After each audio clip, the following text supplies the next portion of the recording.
You know, those old basketball players do those sort of things. So let us bow our head in gratitude. Loving God, you have already blessed this reunion and this food. And our hearts are filled with gratitude for all the good friends and all the good things you bring to our lives. And we invite you again to come into our midst and together bless us, O Lord, and these your gifts, which we are about to receive from the bounty of Christ our Lord. Amen. Eat well. And I had sort of an attack. And John remembers bringing the nurse up, and he said you had your hand about 3 feet away from me and you could feel my body heat. That's the nicest compliment I've ever heard. So I was taken to the hospital, and I forget exactly the sequence, but I lost my voice. And for that reason, they began to do some x-rays, and they found some concern. I wrote to a friend, Bishop Boyle, and I said, I've lost my voice. And he wrote back and he said, it's my misfortune to not be around you when you can't talk.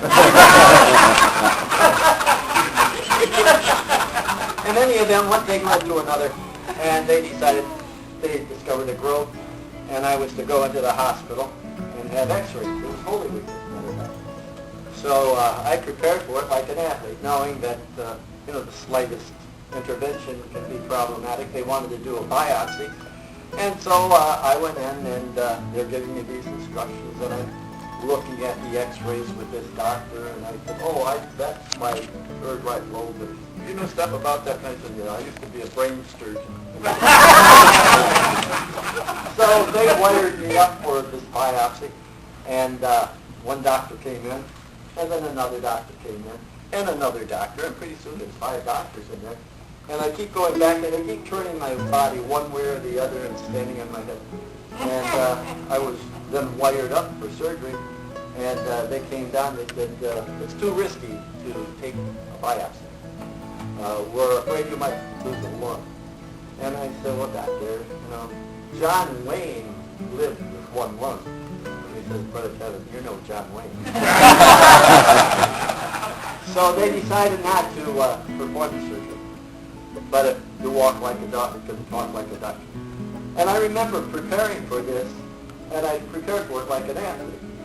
So I called the community, Father John, and told them that they're not going to perform the surgery. I said I had been starving myself.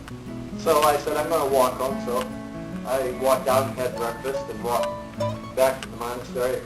And as I got to the monastery, very sweet lady, Betty. She worked in the cafeteria. And she came up to me and she put her hand on my chest. And she said, Brother Kevin, I'm going to have my prayer through.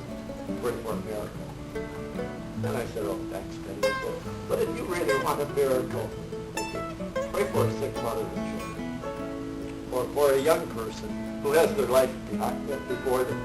I said, Betty, I've done everything I could possibly want to do. And I've done things that most people won't agree with. And so the doctor said, we'll see you possibly in 2 months. And, well, it's longer than that. I called a very good lawyer friend. And I said, one of my projects was to work on my autobiography. I hope it's not going to be a short story.